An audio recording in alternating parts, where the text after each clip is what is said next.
J'ai connu Jean-Baptiste Tine par l'entremise du colonel Abdoulaye Aziz Ndao,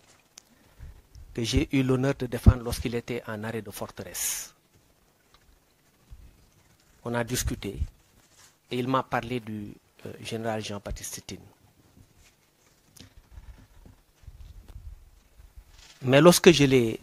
côtoyé plus tard, je lui ai dit ça tout à l'heure, après quelques années, l'estime que j'avais pour lui n'a cessé de croître depuis lors. Et il m'est choix de faire un témoignage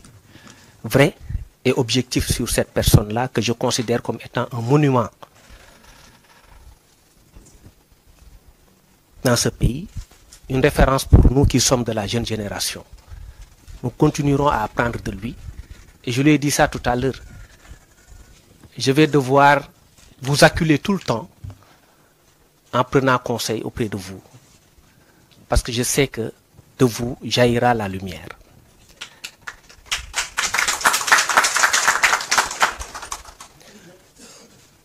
Je suis assez ému, très ému même, toute proportion gardée, par rapport à la lourde charge qui nous attend et dont nous sommes parfaitement conscients. Mais au moment où je prends la parole, je pense à quelqu'un qui était avec nous. Je veux parler des avocats. Et qui se sont battus pour que ce pays change. Qui ont contribué de manière exceptionnelle à l'avènement d'une nouvelle ère. Je les salue, ils sont là. Vous me permettrez juste de citer les trois qui sont devant moi, parce que je vous vois tous. Il y a Massokhna Nakan que je vois, mon maître Ciré Clédor Ly et Saïd Larifou qui nous vient de Paris, juste pour assister à cette cérémonie-là. Donc je ne pouvais m'empêcher de parler de lui, de le citer. Je pense particulièrement, disais-je, à Cheikh Khoureyssi Ba. Et je prie qu'Allah lui accorde sa bénédiction et son pardon là où il est.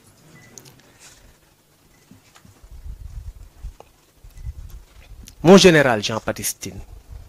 ministre de l'Intérieur et de la Sécurité publique. Monsieur le secrétaire général du ministère de l'Intérieur et de la Sécurité publique. Monsieur le directeur général de l'administration territoriale. Monsieur le directeur général de la police nationale.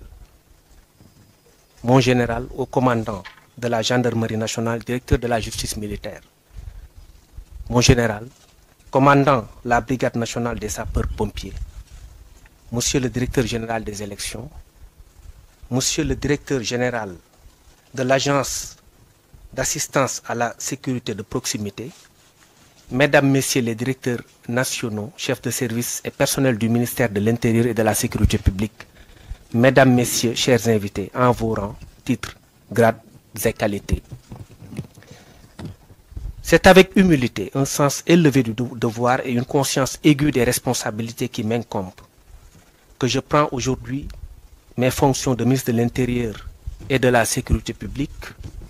de la République du Sénégal en remplacement du général de corps d'armée, le général Jean-Baptiste Tine. Je voudrais remercier particulièrement son Excellence, Monsieur le Président de la République, Monsieur Bassirou Diomaye Diakhar Faye, et son Premier ministre, Monsieur Ousmane Sonko, pour la confiance placée en notre personne. Cette nomination nous honore. Elle honore tous ces gens qui sont là. Elle m'engage aussi davantage. Je mesure donc pleinement la dimension stratégique, régalienne et hautement sensible de ce département ministériel, dont Feu Djibo Leyti Ka, paix à son âme, disait à juste titre qu'il constituait la colonne vertébrale de l'État. Notre pays, le Sénégal, demeure un havre de paix, de stabilité dans un environnement régional fragile, exposé à des menaces multiformes, des agressions, violences urbaines et en milieu rural. Notre priorité sera d'assurer le bon ordre, la tranquillité et la sauvegarde des personnes et de leurs biens. Nous devons davantage remettre en selle l'ordre,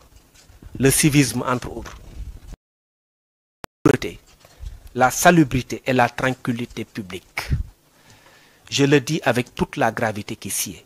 Ces objectifs seront au cœur de notre action. la discipline, l'amour du bien commun, l'amour de la patrie sont des vertus qu'il nous faut ressusciter avec fracas. Je rends un hommage à nos forces de défense et de sécurité, à notre administration territoriale et à tous nos collaborateurs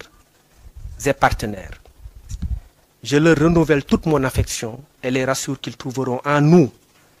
un collaborateur sincère et prêt avec eux à atteindre les objectifs qui nous sont assignés,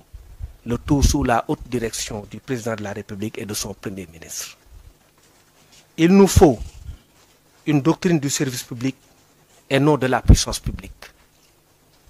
Le droit administratif, comme vous l'avez compris, a évolué. On est parti d'un droit administratif de la puissance publique à un droit administratif du service public, c'est-à-dire un service public au bénéfice de tous les Sénégalais. Nous devons donc créer un climat propice à la réussite de nos actions. C'est dire que la concertation, le dialogue dynamique et constructif avec de larges consensus seront les outils avec lesquels nous comptons mener notre action. Au personnel du département, je réaffirme mon engagement et ma disponibilité pour une franche et fructueuse collaboration dans l'intérêt exclusif des Sénégalaises et des Sénégalais. Vous trouverez en nous une écoute attentive et aucun effort ne sera de trop afin de vous garantir des moyens et un environnement de travail propice à la production de résultats pour le bien-être de nos concitoyens et de ceux qui vivent parmi nous. Aux acteurs politiques et à la société civile, ma porte vous sera grandement ouverte de tout temps. Je puis vous rassurer de ma disponibilité et ensemble, nous mènerons la barque à bon port. À cela, j'associe aussi les guides religieux, comme l'a précisé tout à l'heure le général Jean-Baptiste Tine. À tout le peuple sénégalais,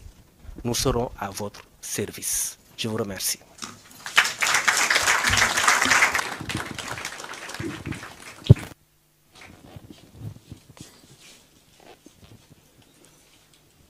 Merci beaucoup, Monsieur le ministre de l'Intérieur et de la Sécurité publique.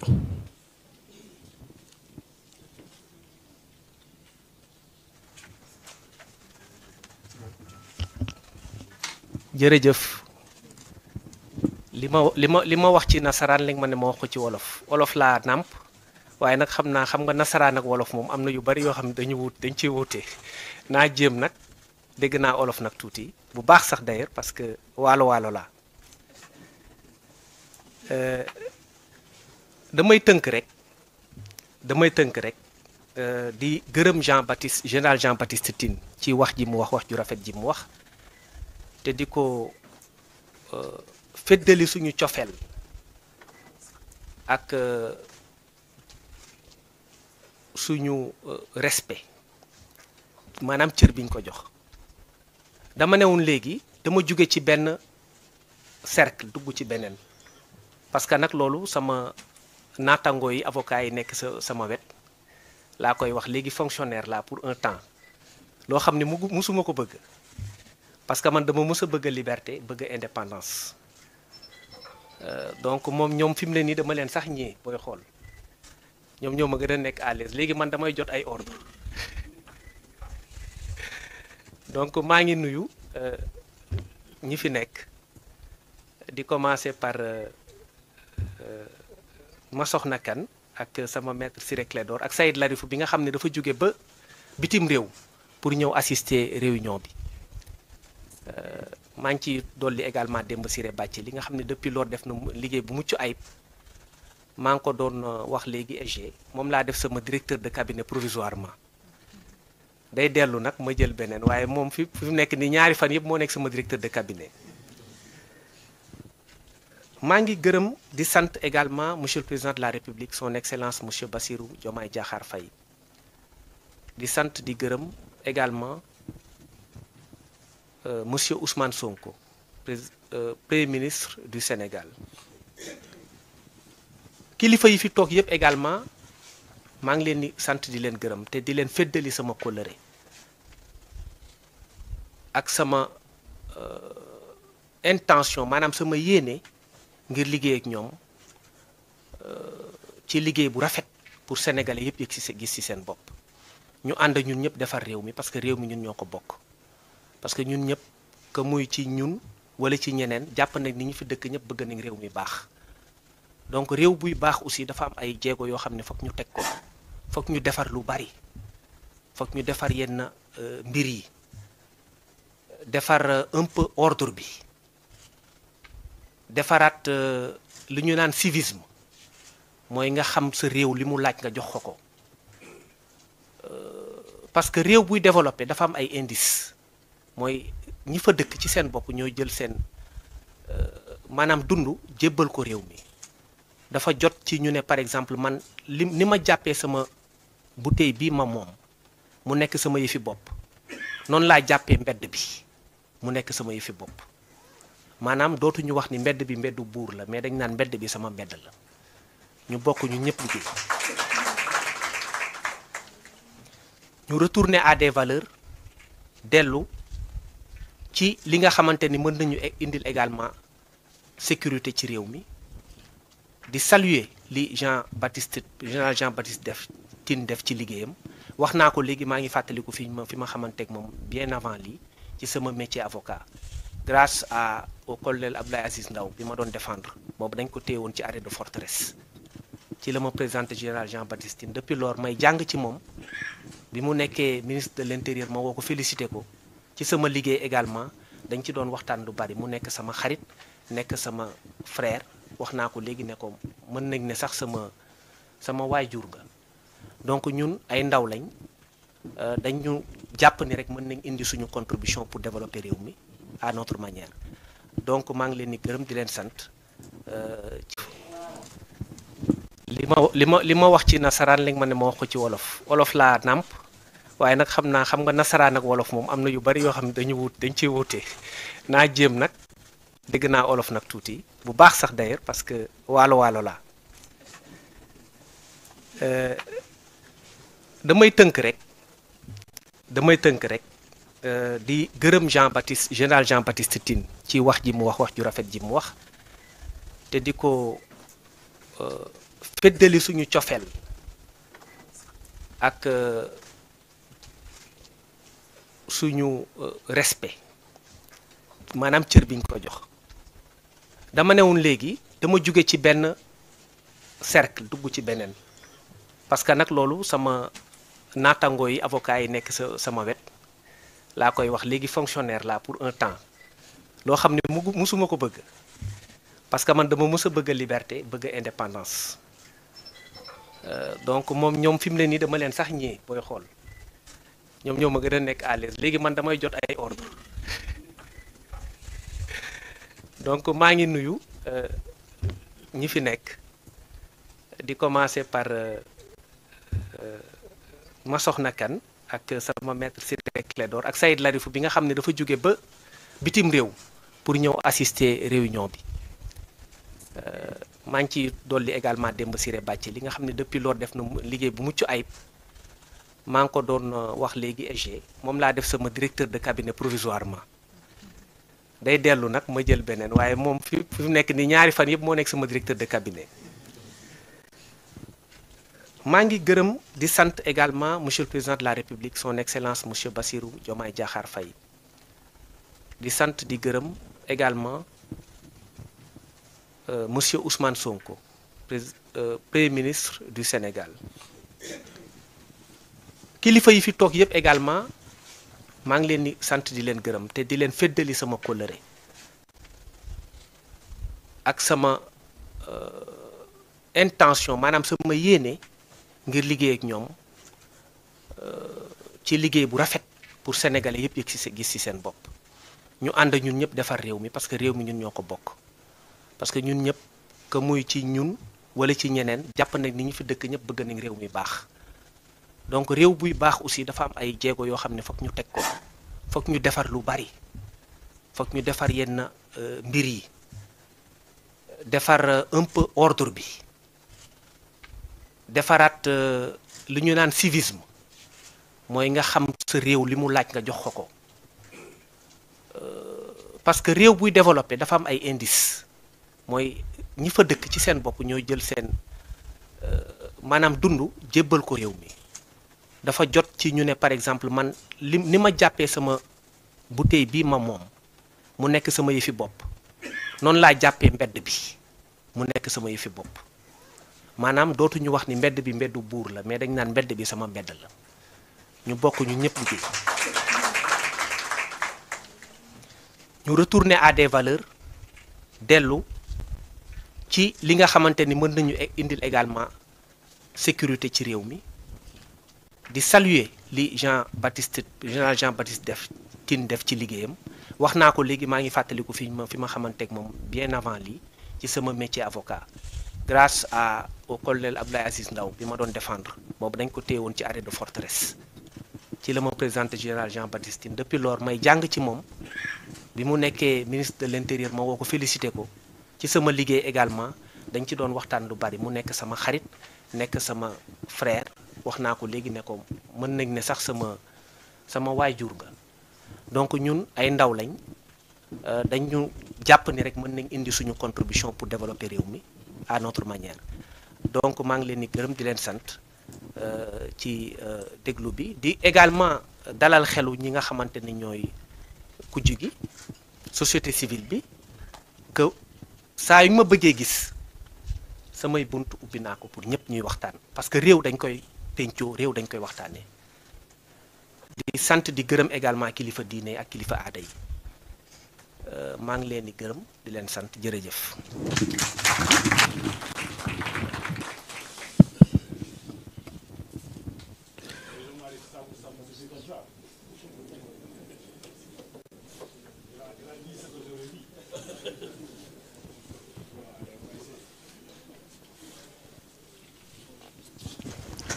jërë ngeen jëf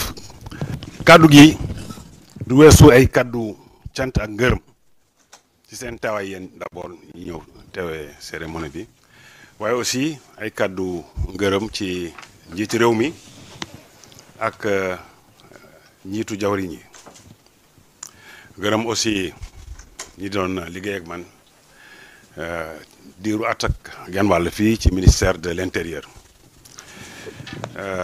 ministère de l'intérieur liggéeyam boo koy xool juróomi banqaas la bi ci jëkk kaaraange la dëkk bi gën na dal ak ni mu meloon en avril 2024 du may sawaral di ko wax bi ñuy ñëw génne alkaati yi ak gendarme yi ci mbedd mi sax problème la woon loolu am na avancé bu baax a baax élection voté gis ngeen élection yi ñu fi organisé c'est pour la première fois dans l'histoire ñu def fi dara te kenn contesté wu ko alors que ñun la contestation c'est dans l'ADN des Sénégalais jàppale diine gi yëngu nañ ci bu baax a baax donc ñoom tamit dañ leen di sant leen gërëm parce que seen place ci réew mi kenn mënu ko amul naa table après li ñuy wax colonne vertébrale di administration territoriale bi souvent ñu ci bari du ñu xam sax lan mooy seen liggéey tellement ñoom ñooy def lépp ils sont partout ñoom ñooy def lépp donc au total vraiment maa ngi leen di gërëm di leen sant maa ngi gërëm ñëpp di sant ñëpp di ñaanal Mouhamadou Bamba Cissé mu def fi liggéey bu mucc ayib te kooku amu ci benn njàqare je suis persuadé que il va faire des résultats élogieux jërë ngeen jëf.